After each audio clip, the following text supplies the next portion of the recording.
अमित शाह ने अजीत पवार को उप मुख्यमंत्री बनाकर कैसे महाराष्ट्र में तूफान ला दिया। शरद पवार उद्धव ठाकरे के साथ बैठकर रो रहे हैं, लेकिन 23 मई को अगर एक गलती शरद पवार नहीं करते तो शायद आज उद्धव ठाकरे जैसा हाल नहीं होता और न ही अजीत पवार बीजेपी के साथ मिलकर महाराष्ट्र के उप मुख्यमंत्री की शपथ लेते।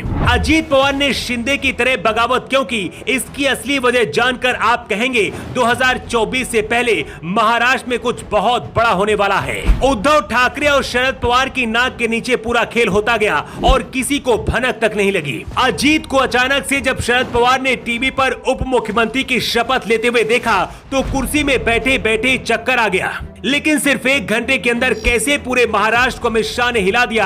आखिर अजीत पवार अपने विधायकों के साथ एनसीपी छोड़कर शिंदे गुट में क्यों शामिल हुए, इसके पीछे की कहानी सबसे पहले आपको बताते हैं। इस वक्त महाराष्ट्र में बीजेपी के 126 विधायक और शिंदे के 40 विधायक हैं। कुल आंकड़ा मिलाकर 166 हो जाता है और इसमें एकनाथ शिंदे ने अजीत पवार के बाकी विधायकों को भी जोड़ दिया है। अजीत पवार 35 विधायकों को लेकर एनसीपी से आए, यानी कि शिंदे के पास कुल बहुमत अब 201 का हो चुका है, यानी कि महाराष्ट्र की 288 में से 201 सीट अब बीजेपी गठबंधन के पास है। अजीत पवार का बीजेपी के साथ आना आनंद फानन में लिया गया फैसला नहीं है, बल्कि इसकी शुरुआत 4 साल पहले हो गई थी। शरद पवार की राजनीतिक विरासत के वारिस के रूप में अजीत पवार को देखा जा रहा था, लेकिन शरद पवार बेटी सुप्रिया शुले को अपना वारिस बनाना चाहते थे। अजीत पवार पिछले कुछ महीने से पार्टी के अंदर ही अलग थलग पड़ते जा रहे थे। सुप्रिया शुले की सक्रियता बढ़ रही थी और अजीत पवार एक तरह से आइसोलेटेड होते जा रहे थे। विधानसभा में विपक्ष के नेता का पद तो था, लेकिन संगठन पर पकड़ कमजोर होती जा रही थी। शरद पवार ने कुछ दिन पहले ही एनसीपी अध्यक्ष पद से इस्तीफा दिया था। इसके बाद अजीत पवार को लग रहा था कि उन्हें पार्टी की कमान सौंप दी जाएगी, लेकिन ऐसा नहीं हुआ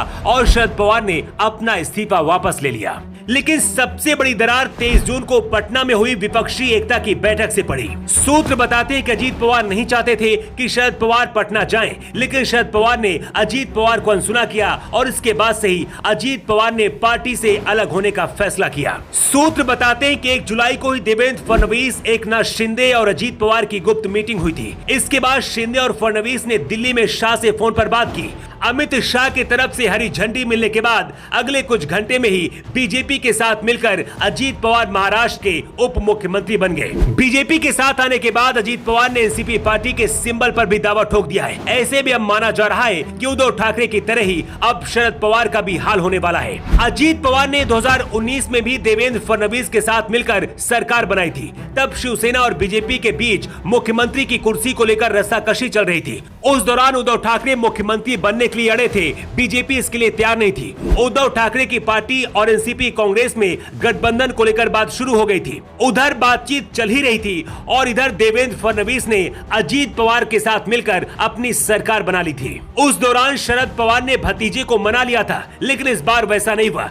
यहाँ तक कि मीडिया को भी इस बार खबर नहीं लगी कि पार्टी के अंदर इस बार क्या चल रहा है। एनसीपी से जुड़े नेता कह रहे हैं कि अगर 23 जून की विपक्षी एकता की बैठक में शरद पवार नहीं शामिल होते और अजीत पवार की बात मान जाते तो शायद महाराष्ट्र की राजनीति में ऐसा तूफान नहीं आता। वैसे आपको क्या लगता है? अपनी राय आप कमेंट बॉक्स पर लिखकर जरूर बताएं। न्यू टाइम्स के लिए ब्यूरो रिपोर्ट।